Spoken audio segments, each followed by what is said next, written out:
Testing 1, 2. This is a microphone check for NBC Pool at the McCarthy press conference. Testing 1, 2, 1, 2. This is a microphone check. Testing 1, 2, 1, 2. This is a microphone check.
Audio test 1, 2, 3, 4, 5, 6, 7, 8, 9, 10, 11, 12, 13, 14. Thank you.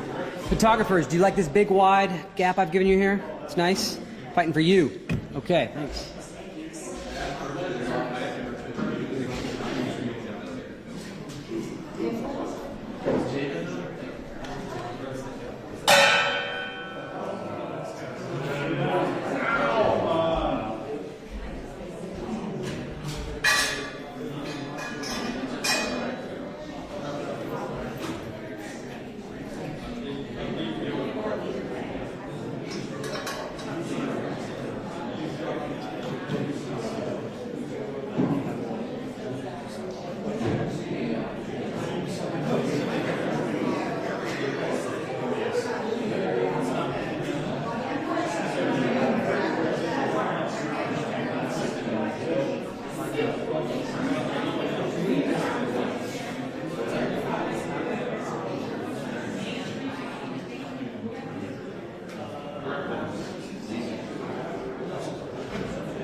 All good?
Good evening, all. You know, President Abraham Lincoln once said, "I'm an optimist because I don't see any other way." If you ever come to my office, you'll see the portraits of Lincoln and Reagan. And I firmly believe if Reagan gave us advice, he would say, if you believe your principles bring people greater freedom, you should be happy about it. I've always been excited that I've been a happy conservative. But I've always believed that I've been so fortunate to be an American. My journey to this office was something people wouldn't understand. I grew up in a town of Bakersfield, California, the son of a firefighter, the grandson of immigrants. Parents worked hard, the youngest in my family. Didn't have great wealth. When I got out of high school, I didn't have great grades. Couldn't get a scholarship. Went to community college. Flipped cars to try to pay my way through it. Went to visit some buddies away in college for a weekend. Stopped at the grocery store to cash a check, and I won the lottery. One of the first in California. It was before Biden economics. It was only 5,000, but it went much further back then. Took my folks to dinner. Put the majority of the rest of the money into the stock market and did pretty well. The next semester, I took a break from school. I went to buy a franchise, but no one said they would sell me one because I was only 20 years old. But I learned then never to give up. So I opened my own business, selling sandwiches. 3 things I learned. First to work, last to leave, last to be paid. I wanted to finish my college degree. At that time, no one in my family had finished a 4-year degree. I did pretty well. I now had enough money that I could pay my way through school as long as I went to Cal State. So I sold my business, going to school. I opened up the local paper and said, be a summer intern in Washington, D.C. with my local congressman. I did not know this man, but I thought he'd be lucky to have me, so I applied. And you know what he did? He turned me down. But you want to know the end of the story? I got elected to a seat I couldn't get an internship for. I ended up being the 55th Speaker of the House. One of the greatest honors. I loved every minute. And the one thing I will tell you is, doing the right thing isn't always easy, but it is necessary. I don't regret standing up for choosing governance over grievance. It is my responsibility. It is my job. I do not regret negotiating. Our government is designed to find compromise. I don't regret my efforts to build coalitions and find solutions. I was raised to solve problems, not create them. So I may have lost a vote today, but as I walk out of this chamber, I feel fortunate to have served the American people.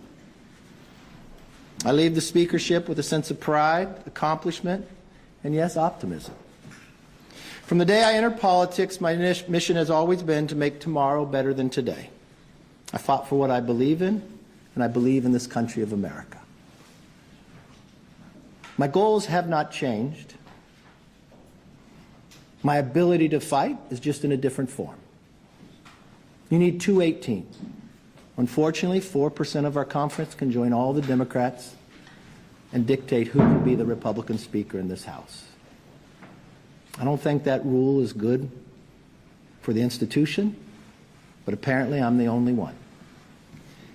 I believe I can continue to fight, maybe in a different manner. I will not run for Speaker again. I'll have the conference pick somebody else. I hope you realize that every day I did the job, regardless whether you underestimated me or not, I wanted to do it with a smile.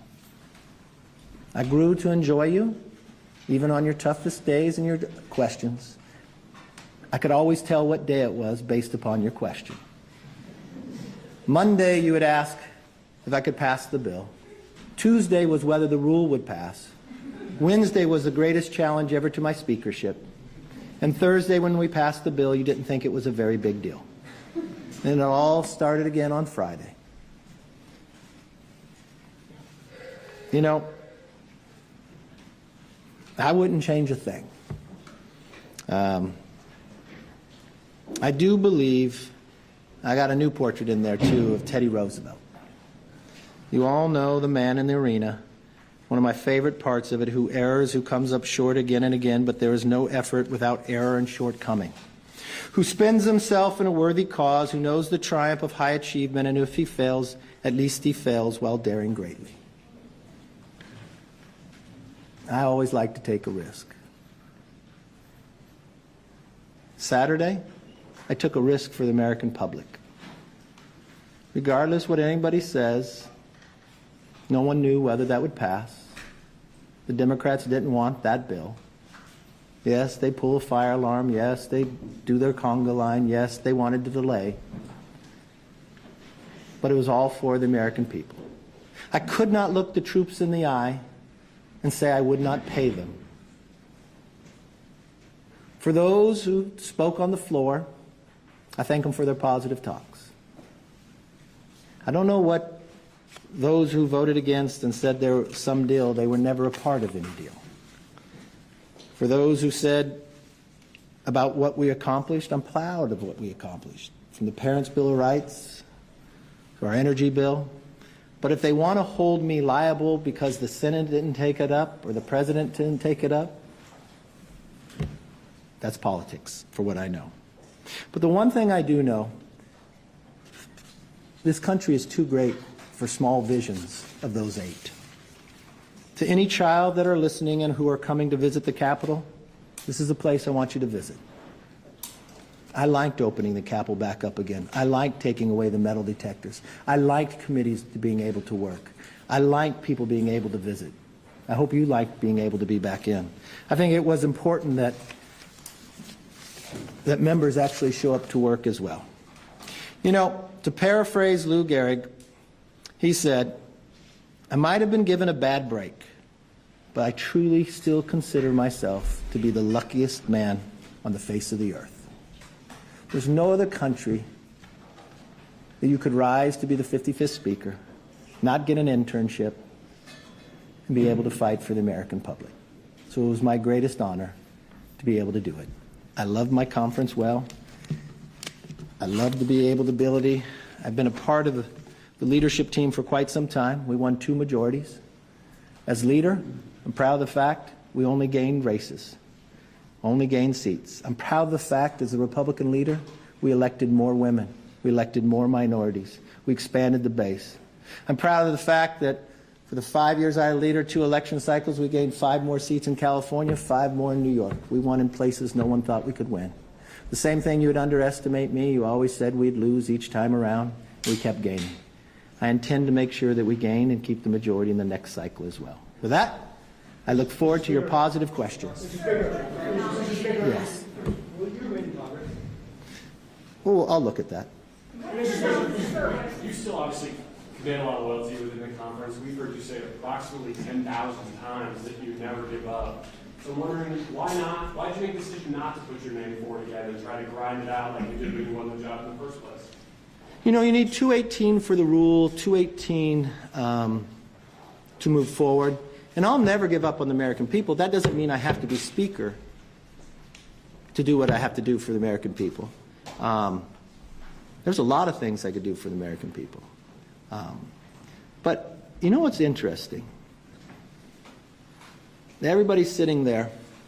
In today's world, if you're sitting in Congress and you took a gamble to make sure government was still open, and 8 people can throw you out as Speaker, and the Democrats who said they wanted to keep government open, I think you've got a real divide. I think you've got a real institutional problem. Interesting, it was in this room after we had won the majority, I hadn't become Speaker last, and Nancy Pelosi came to me. She was Speaker at the time on the way out. And I told her I was having issues with getting enough votes. And she said, what's the problem? I said, they want this one person can rule you out. She was the only Speaker to have changed that rule. I had the power to call the vote on her, but I never would. I lost some votes because of it. And she said, just give it to him. I'll always back you up. I made the same offer to Boehner and same thing to Paul, because I believe in the institution. I think today was a political decision by the Democrats. And I think the things they have done in the past hurt the institution. When they just started removing people from committee, and they just started doing the other things. And my fear is the institution fell today. Because You can't do the job if 8 people, you have 94% of, or 96% of your entire conference, but 8 people can partner with the whole other side. How do you govern? And for them to make a motion on me because I made a decision for the country that they agreed with, but they choose to do the other, that becomes a problem. Yes, sir. So, one, are you planning on endorsing a successor to you? And then I might. Huh? I might. You might. Yeah. Who would that be? I don't know who's running it. Okay. I'll talk to people.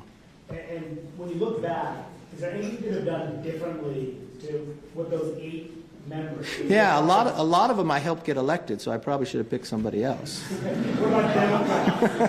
What if the 200 don't give up on you? I see Jim Bates here. There's others that really, really support you. You know, If you're nominated again, if you keep getting nominated, will you stay? You know, I love these 200. They've gone through so much. They're down in the conference. They want me to. They'll say they're going to keep voting for me.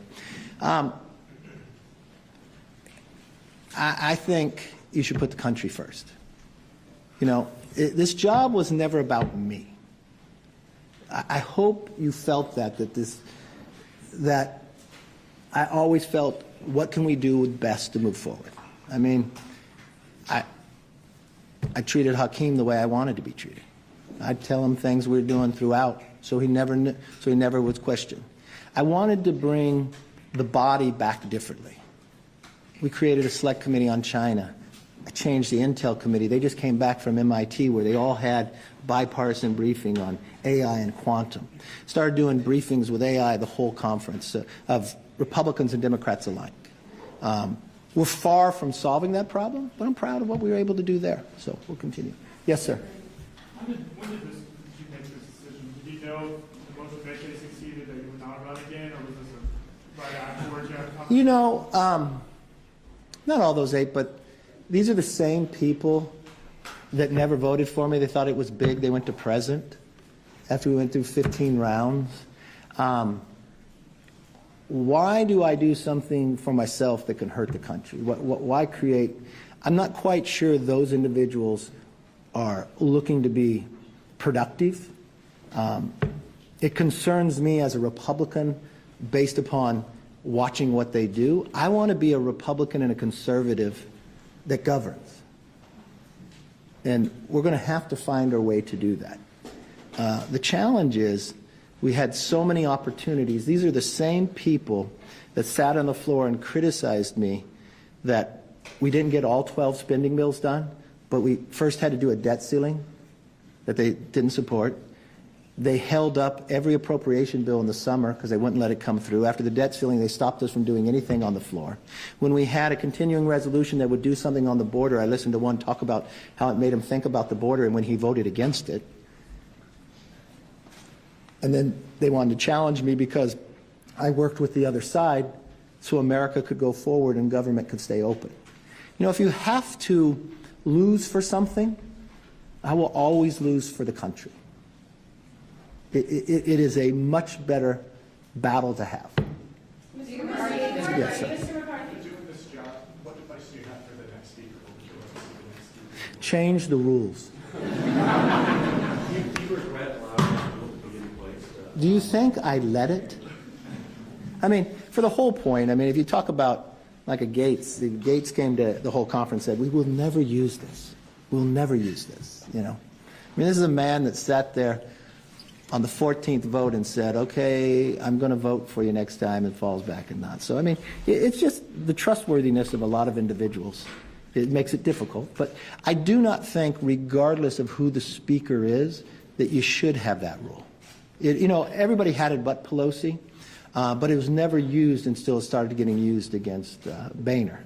And if the entire other, if you can always count on the other party to vote in a block against it, then you're allowing 4 to 5 people to control whatever. So it doesn't matter even if you have 96%. So that is not a government that works. That is chaotic. Last question. Mr. McCarthy. Yeah. Is the Republican Party on Okay, wait, go right ahead. I hear you talking about the challenge of governing, challenging Republicans. I'm wondering what you think this means, what this says about the I don't think it says about the Republican Party. I think it says something about some people who are not a conservative. I mean, if you were a conservative and you only had one entity making the battle and you vote against securing the border, you vote against cutting this wasteful spending, and then you partner with all the Democrats. Now, you'll phrase it all the other different ways. That's not a conservative. Look, you all know Matt Gaetz. You know it was personal. It had nothing to do about spending. It had nothing to do about everything he accused somebody of he was doing. It all was about getting attention from you. I mean, we're getting email fundraisers from him as he's doing it. Join in quickly. That's not governing. That's not becoming of a member of Congress. And regardless of what you think, I've seen the text. It was all about his ethics. But that's all right. Mr. Murphy, can I just clarify really quickly from the first question? Are you considering resigning? No, I said, he asked about that. I haven't thought about that. I said, yeah. And then just on where you're placing the blame, you said the institution is... Look.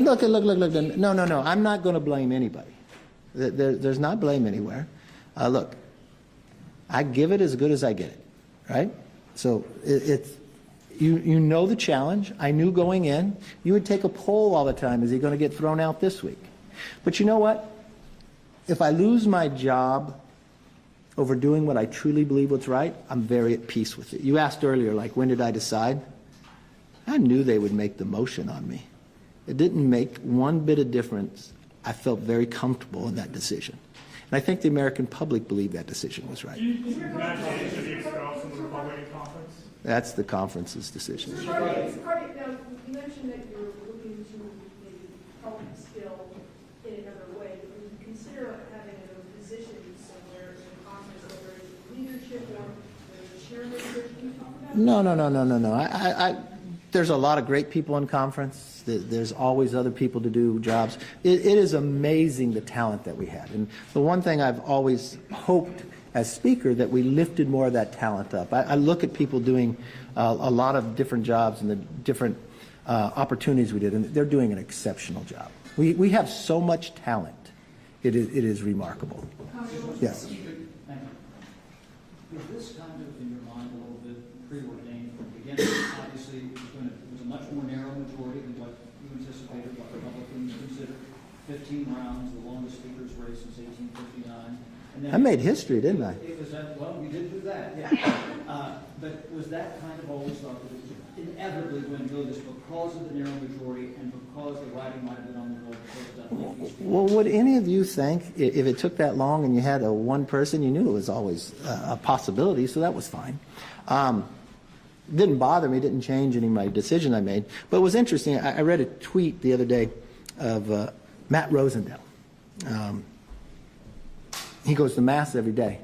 But you know what he said his prayer was all last year? That Republicans didn't have a big victory, that they had a narrow victory. When you have members like that are part of your team, you got a tough team. You know, look, when I was in business, I got to hire and fire who worked with me. Somebody else hires them, somebody else fires them. My job was to inspire them. I think we did some good work, and I think we'll continue to do great work. Yes, sir. Can you reflect back on 2010 when you guys were the young guys, right? You, Paul Ryan, Eric Cantor, yeah. Now all three of you guys have been essentially... Well, we're not that young anymore. Well, with all three of you have been pushed out by so-called more conservative members. How do you reflect? No, let's be fair, and it's wrong that you ever say. They are not conservatives.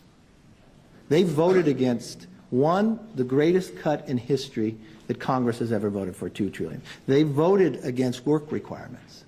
They voted against NEPA reform. They voted against border security. They voted against... They don't get to say they're conservative because they're angry and they're chaotic. That's not the party I belong to.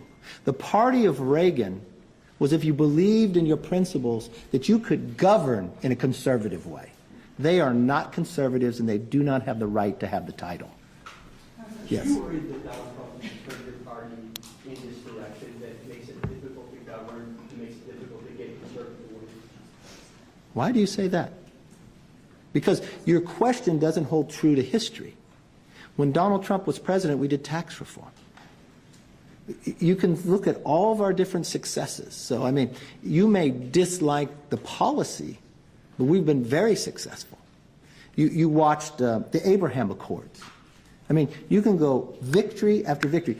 The price of gas, we were energy independent at the time. We had more businesses growing at the time. We didn't have to evacuate our embassies. You know, it's easy on its merit to see the difference of what Biden has destroyed America to what the policies we were able to create. Yes, sir. Can I ask you, what about your conversation with you and Jeffries?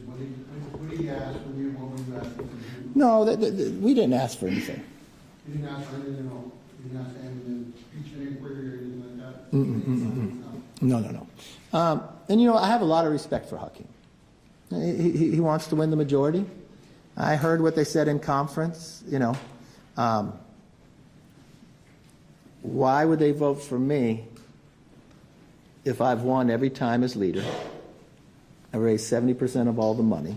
It's an opportunity for them. The real question to the 8, why would you enable and allow the Democrats to do it?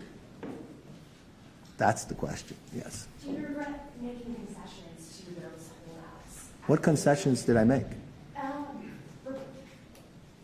You could have leaned towards Democrats to give them possibility To what?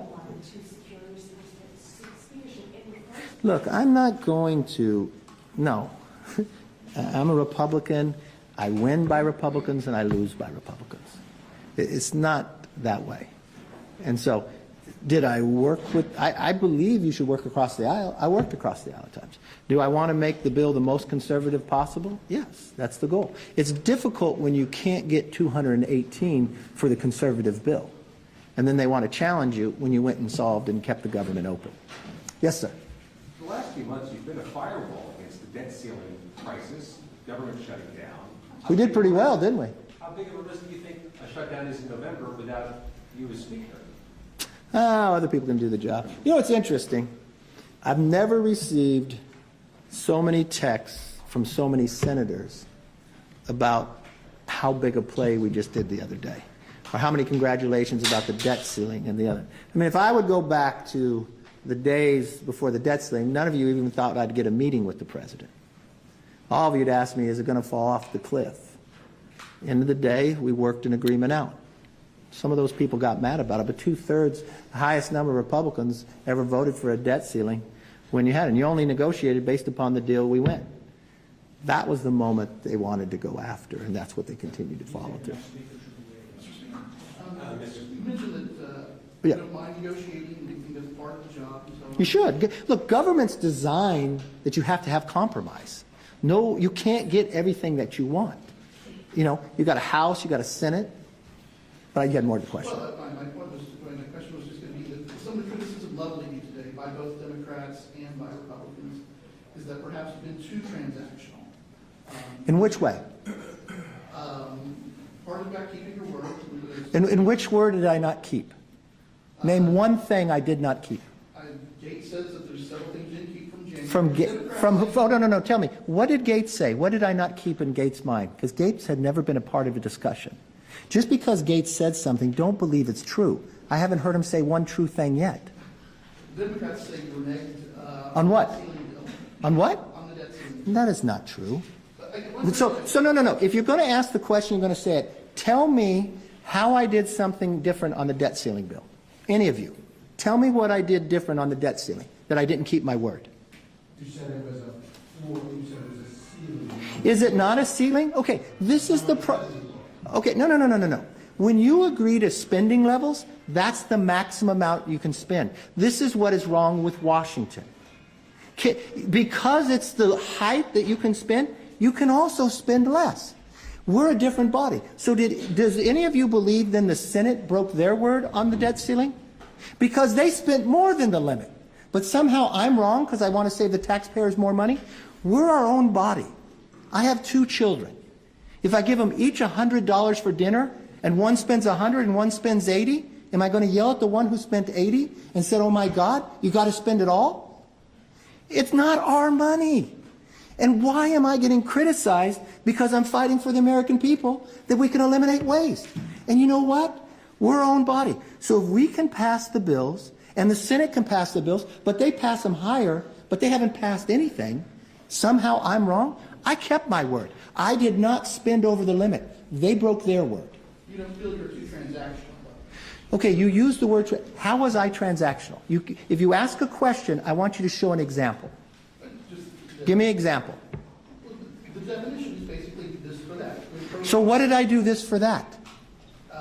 Well, on the CR, we've been talking about leaving it in, leaving it out, and then finally we put it out. No, you're making no sense. What transactional did it? No, I did no transactional. I tried to pass a conservative stopgap measure that secured the border and actually cut spending. When that didn't go, the only bill that was going was sitting over in the Senate that had a stopgap measure, disaster, and Ukraine. I made a decision as Speaker to keep the government open, and I put something on the floor. And let me get this straight to all of you, because someone said I did wrong. 72-hour rule, I'm the only one who's lived by it. We're the ones who created it. We never broke the 72-hour rule. The bill I put on the floor was a suspension, which takes a 2/3 vote.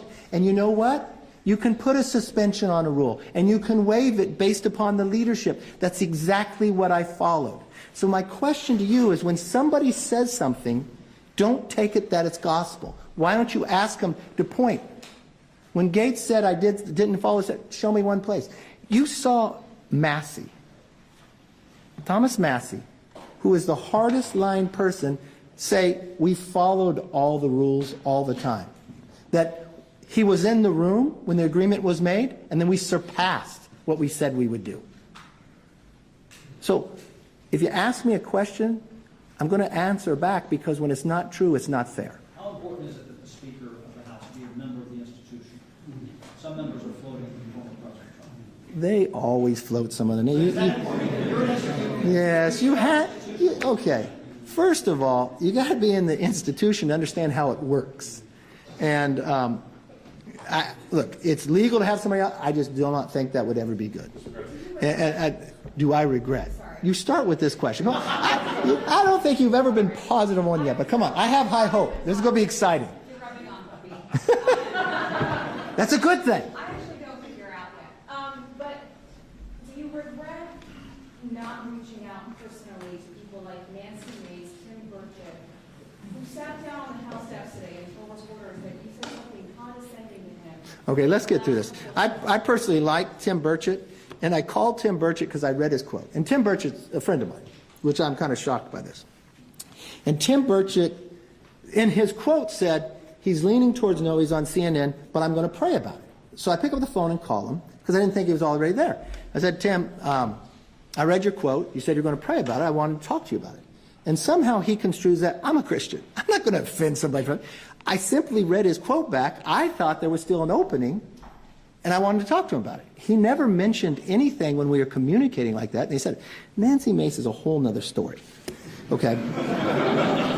Let's just be honest here. This is the one that I just got a text from her primary opponent saying, why'd you spend $3 million? But I called Nancy Mace's chief of staff yesterday. And because I called the chief of staff? Well, she was on The View saying I didn't keep my word, so I didn't know what to... Listen, I can't say this in the press, but okay. But so, no, you keep it among yourselves, right? Wait till my book. No. So I call her chief of staff because, I don't know, maybe I don't connect her with someone else, but I just said to him, I said, can you please tell me, I don't understand, where have I not kept my word? You know what her chief of staff said? You have kept your word, 100%. Members come to me, and one thing, I don't like the idea that a member comes and tries to leverage me. I don't go for that. You know, I'll vote for the bill you do. That's not well. But if you have a problem with the bill, I want to help you. But I can't sit there and write your entire bill and work it all the way through committee. We just got our one bill out. And it came back, the other bill doing on guns, it just wasn't working. Do you want to do something else? We did something else. I just don't appreciate. Look, I bite my lip. I let people say things that are not true, but it's not right. It is not right. Her chief of staff told all of us we have kept every single one of our words. And he said he's told her that too. Now, somehow he gets fired, I'll still give him a job. Last question. Wait, I'm being too honest now? Your argument about the health of the institution might have resonated with more Democrats if not for your response to January 6th. Do you regret it? Oh, my God. No, but do I regret the Democrats playing games with January 6th? Yes. They played so many politics. What they did to this institution and what they did to this building was so wrong. The idea that they put magnetometers there, the idea that they would go to any Republican member that they had been co-sponsors of bills and they no longer could be a co-sponsor, that they would fine members $5,000 if the magnetometers went on, but when Nancy went around it or Clyburn was supposed to get a fine, it all got waived. The idea that bills didn't have to go through committee, the idea is they created a select committee on January 6th and they wouldn't let the minority appoint who to do it. Look, I'm trying to change all that and bring the body back to they can work together. But I think they did a lot of damage to us. Yes, sir. The House is trying to pass the immigration bills one by one. What are your expectations for the process now that you're not? Well, that's always been my goal. I just talked to Mitch yesterday, and I had to call into Schumer, and I talked to Hakeem last night. What I was going to do is, because we had taken 5 up, we passed 4 of them. I was going to start individually pre-conferencing so we can get this work done. I'm concerned with the timeline now. Look, I truly believe at the end of the day we can get this all worked out. I do believe at the end of the day we could find common ground and do something about the border. I don't know if this has caused problems. Look, I was doing Squawk today and they had the other TV on, MSNBC. The first time I saw MSNBC running a whole story about the border with people just walking across.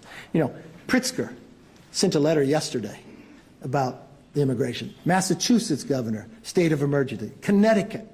Everybody is becoming the number one. They cannot ignore it. And I had told my members all before, I heard Gates say something on the floor that, oh my God, Kevin asked for a stopgap measure when we came back. The whole plan was because those 8 and a few more had held up passing any of these approach bills all summer, I was going to do just what we did Saturday, a stopgap measure with disaster. I'd gone out to Hawaii. We looked what happened in Florida. Those people shouldn't be held back. And we could finish doing it all individually, but somehow they think that's a dirty word. Yes. Have you spoken with your family since this all went down this afternoon? Oh, yeah, we Jackson Color. Oh, my poor mom. Have you guys met my mom yet? My mom's fabulous. My mom's this Italian lady. And she calls me the other day. She said, she gets worried. She reads what you guys write. And she says, I'm so nervous. I said, why, Mom? It's all right. She said, last night she went in the house and she left her car running in the garage all night long, right? And my mom only fills her car up once a week at Costco on Wednesdays, then calls me because the price, she still lives in California, the price of gas is so high. She asked me what I'm going to do about it. But look, I think this job is always harder on your loved ones than you yourself. So they'll be okay. Did you make a side deal with the White House No. on Ukraine? No. Unequivocally no. Unequivocally no. Well, if you want to categorize this, let me see, because people think some big side deal. I did tell when we were doing the stopgap measure, there was a concern in there. Does it have transferability on money? I believed, and my staff believed it did. But what I did say to the White House, if it does not, if you think some way it doesn't do it the way you would, I will fix that. I did say that, and I did say I do it. Look, I support arming Ukraine. That doesn't mean sending them cash, but arming Ukraine. But I have been on the White House even before they sent this supplemental. I said, you guys are doing it all wrong by just sending us a supplemental. And I think the president is failing here because he's not telling the American public what is the mission. Now, we have a lot of members who are Navy SEALs who've been in theater and F-18 pilots, and they're frustrated. They want to support, but they don't want to support an ever-ending war. They want to see what's going on here. And I've really been on the White House. You've got to come down and talk to them about it, but you should listen to them in the prospects. I'm really concerned, though, long term. What's happening around looks a lot like the 1930s. A lot of actions that Putin takes is very similar to Hitler. If you are history buffs, you'll know Hitler served in the World War I army, right? He hated that his country collapsed, and they signed the Treaty of Versailles. And what did he do?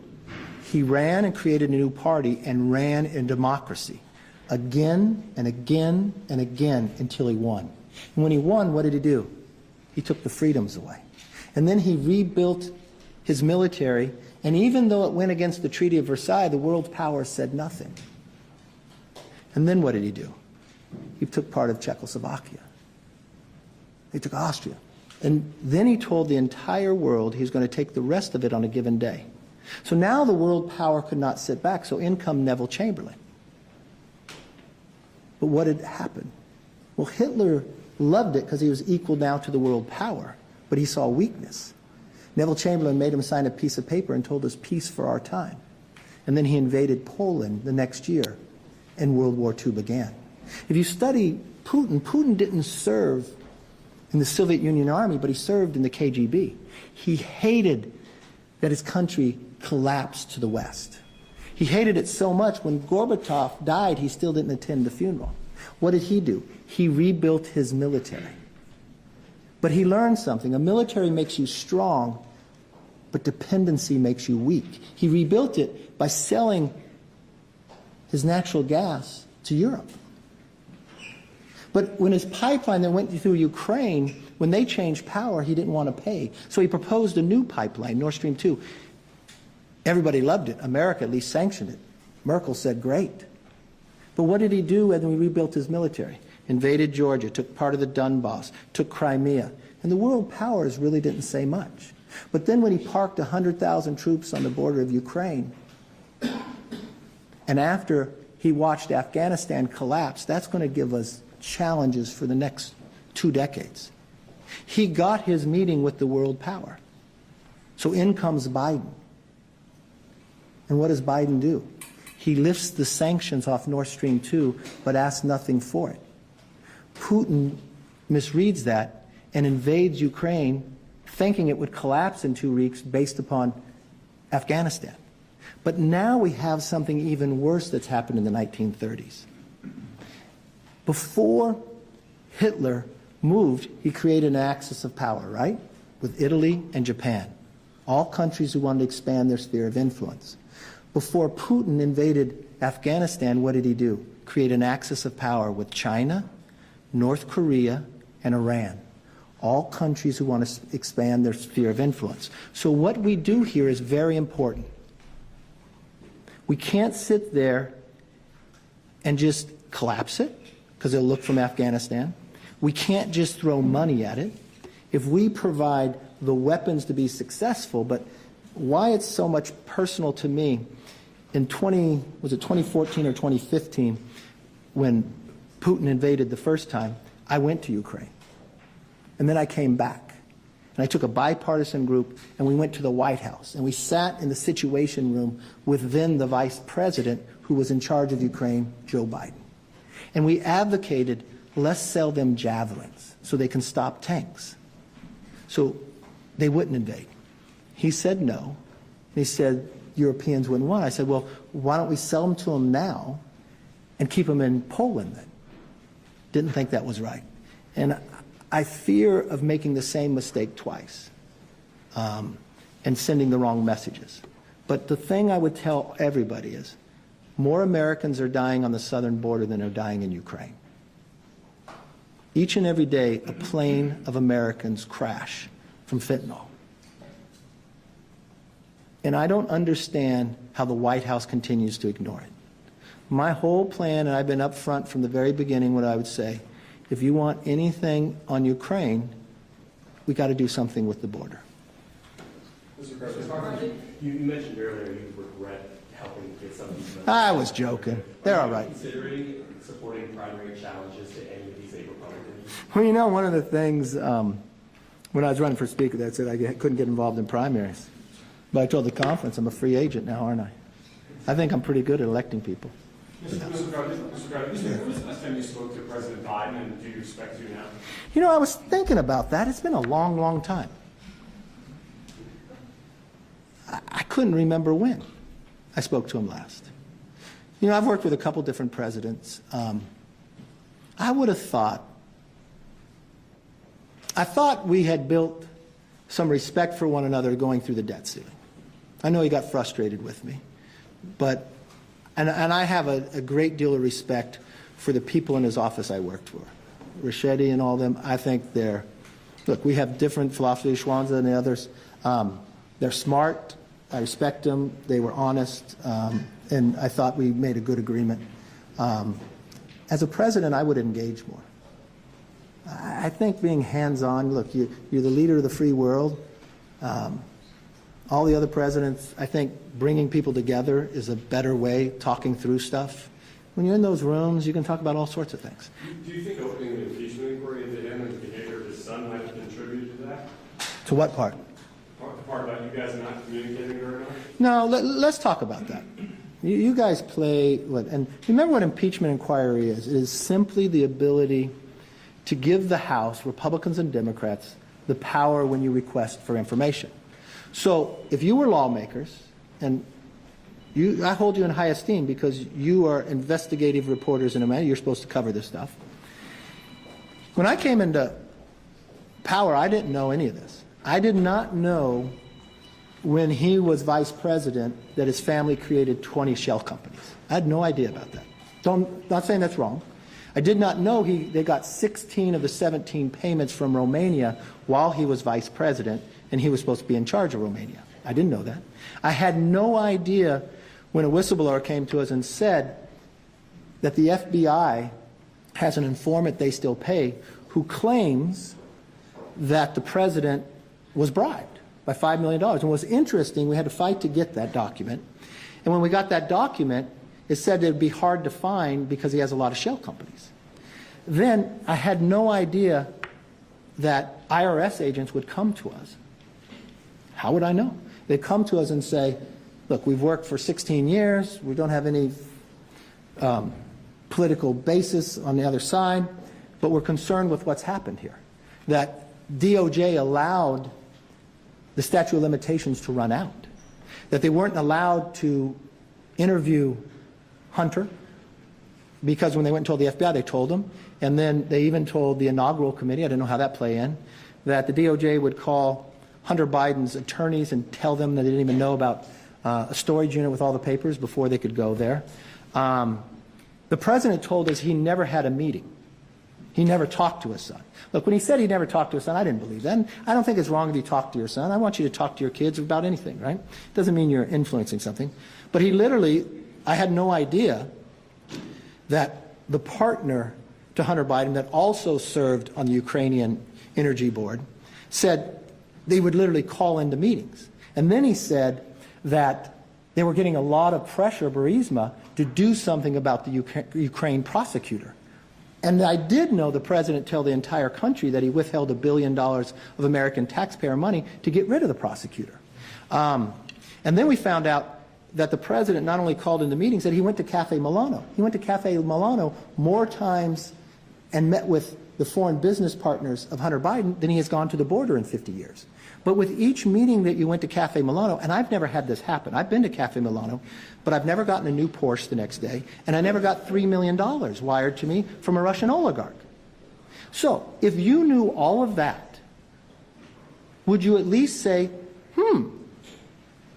I think there's more things. We've never asked for the tax or the bank statements of the president, of Hunter, or anybody else. And these 20 shell companies had credit cards that were being paid. Now, this laptop that was supposed to be Russian that we now found out was Hunter, in there, he did say his father would take the money from him. He did make, and we did find out that the president, I didn't know this when I became speaker, used another name while he was vice president for emails. And in one of the emails, it said that it only went to him and his son, Hunter, and it was about a phone call he was going to have with the president of Ukraine. Now, If you knew all of that, would you say, oh, I don't have any more questions? Or would you at least, as a lawmaker, and you have a role here, wouldn't you at least say, okay, well, we're going to have to go get some more documents. And if you're going to get more documents, I just want to make sure if they're going to fight it and string everything out, that we can get it. That's all impeachment inquiry. Now, if that made the president upset, maybe he shouldn't have lied to us from the beginning. Yes? Thank you, sir. Former President Trump was very active in supporting you when you won the gavel calling members. Mr. Gates, I know you keep saying Mr. Gates is not telling the truth on several things. You claim today that the former president was supportive of what he was doing to remove you. What was your experience talking to I doubt if that's true. Yes, ma'am. You've spoken about your fundraising prowess and the impact of that in flipping the majority this year. Last year, are you nervous that because of events today and general infighting within the conference, that the conference is at risk of losing the Look, majority? I didn't say that. I was just told that by Democrats in their conference. That's what helped them make their decision. That a lot of their frontline, I think their quote was, why would we help the person that becomes our executioner? But So, do you think that today's events will hurt the conference's chances of expanding the majority in 2024? no, I'm sure Matt Gaetz will give the NRCSC a lot of money. He raised a lot on mine. You mentioned that Gates' kind of grudge against you is personal. Why do you think he has this grudge? Why does he not like you? I'm not quite sure. I don't need to find out either. Look, judge me by my enemies. Have you spoken to the former president at any point today? No. It's so much of an area of strategy for one term has passed bills this year is that find consensus, the most conservative option, try and pass that, and then see if we can negotiate. Do you think that was the right tactic? Should Congress do that going forward, or would it be Well, let me ask you this. negotiate with Democrats earlier? Let me ask you this. Would we ever gotten the debt ceiling? Schumer said never talk to us. Schumer went on a Sunday show, watch, Kevin's going to break. The president said he would never talk to me, that we just had to raise it. Had we not passed the bill, we never got it. So yes, I think it worked well. All right, yes. What kind of role do you see yourself or want to see yourself playing in the party moving forward? Is that campaigning, or is there any other type of role you want to have? Well, no, I'll continue to help all the way possible. Look, I've been very fortunate. When I came to Congress in my second term, I got to be Chief Deputy Whip. I got to be Majority Whip, I got to be Majority Leader, I've been Minority Leader, and I've been Speaker. I've been blessed, and there's something about 10,000 hours, I believe in it, a lot of different experience, and I believe in bringing new blood up and helping them, and I want to help them all the way. Look, I enjoy you. I don't know if you'll cover me as much, but I'm sure I won't miss you, but see you soon.